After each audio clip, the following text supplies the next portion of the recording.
మళ్ళీ ఏం చేసిందంటే 4 నెంబర్ 5 నెంబర్ కాకుండా డైరెక్ట్ 8 నెంబర్ ప్లాట్ఫామ్ ఎక్కించిండు. ఇక ఇదే లాస్ట్ ఇక తిరగడం. అక్కడ కనబడుతుంది చూసాలా, అది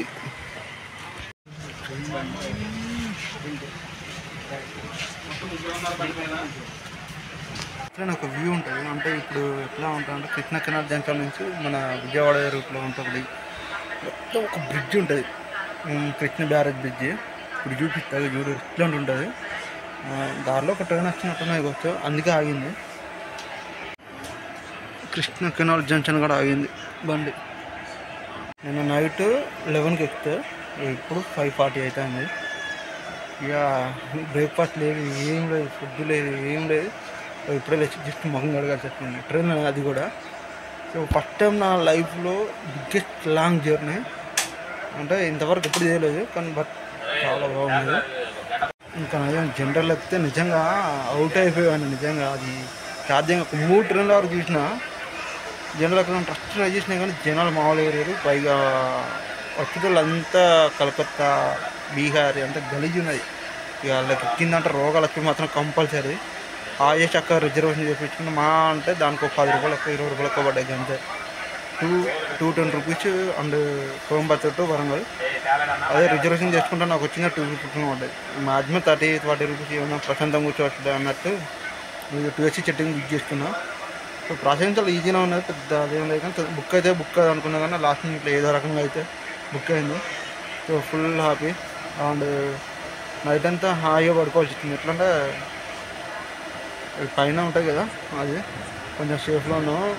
లేకపోతే ఇక నాకు పెద్ద ఇబ్బంది నిజం చెప్తున్నా. అంటే ఎట్లా అంటే కోయంబత్తూర్ నుంచి వరంగల్ వరకు చాలా ట్రైన్స్ ఉన్నాయి. ఒక్క ట్రైన్ మిస్ అయినా ఎటుకాకుండా చూడాలి. మరి ఇప్పుడు 5:40 అంటే నాకు 9 గంటల వరకు ఇస్తున్నాడు. 9:30 విజయవాడ నుంచి వరంగల్కి మళ్ళీ 9:30 టైం ఇచ్చిండు. ఇక 9:30 నుంచి అక్కడికి వెళ్ళిన తర్వాత చూద్దాం మళ్ళీ ఏ టైం మిగులుతుంది.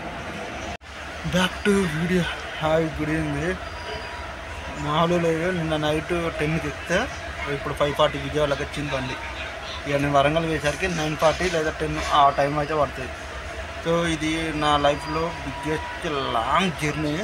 నేను ఇంతవరకు ఎప్పుడు చేయలేదు. మా అంటే 3-4 గంటలు చేసి అలసిపోయి ఉంటున్నాయి. ఎందుకో అర్థం కాదు. ట్రైన్ జర్నీ అంటే చిరాకులు ఇచ్చేది. అప్పుడప్పుడు చాలా దూరం ఉంది నా లైఫ్లో. ఫస్ట్ టైం ఒక తమిళనాడు అక్కడికి వెళ్ళినా. మళ్ళీ అక్కడి నుంచి కోయంబత్తూర్ అండ్ ఆదియోగి చాట్కి ఉంది కదా, ఆడికి సింపుల్గా పెద్ద అదేం లేదు. ట్రైన్ దిగిందంటే అక్కడ పక్కన బస్ స్టాండ్, ఈజీ అనిపించింది.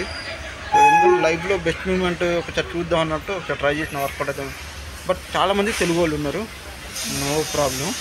తెలుగు వాళ్ళు చాలామంది ఉన్నారు. ఇది మాత్రం ఎందుకంటే నాతో కూడా వచ్చినప్పుడు చాలామంది జర్నీ చేస్తున్నారు. అంటే ఫోటోలు కూడా తీసేటప్పుడు నేను తీయలేదు, తెలుగు వాడే గీచింది. అది ప్లస్ పాయింట్. చాలామంది వస్తున్నారు. మీరు ఏం మాక్సిమం బడ్జెట్ విషయంలోకి వస్తే 210 రానుకోను. మీరు జనరల్లో పోతారా 2 సెట్టింగ్ రిజర్వేషన్ తీసుకుంటారా, మీ ఇష్టం. అది ఇంకా ఫుడ్ మీ ఇష్టం. కాబట్టి మొత్తానికి అయితే 440 రూపీస్ అయింది. అంటే ఇప్పుడు వరంగల్ 440 అయితే నాకు టోటల్ బడ్జెట్. ఇప్పుడు నా విజయవాడలో దిగిన తర్వాత నా ఫుడ్ గిట్లా ఏదైనా ఉంటే చూడాలి, తినాలి ఫస్ట్. ఇప్పుడైతే ముందైతే బ్రిడ్జ్ చూడండి, కెనాల్ బ్రిడ్జ్ వస్తుంది, అది చూడండి ఫస్ట్.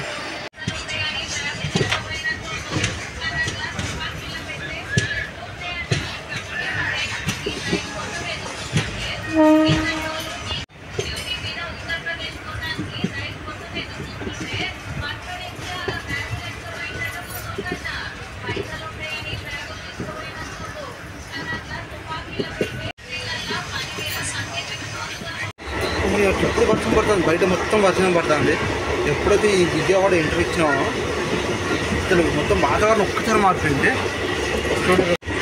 మొత్తం వర్షమే, అసలు నిజంగా బాగుంది.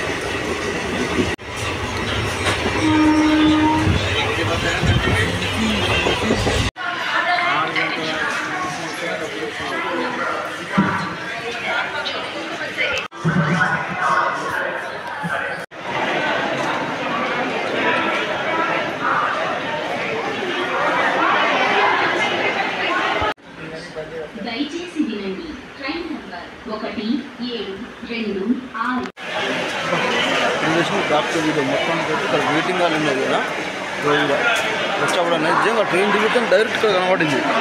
అంత గుంటూరు అని ఇచ్చాం. మొత్తానికి అయితే గుంటూరుకి వచ్చినాం. బట్ చూడాలి ఇంకా ఏమైనా ప్లేస్ ఉంచుకోవాలి.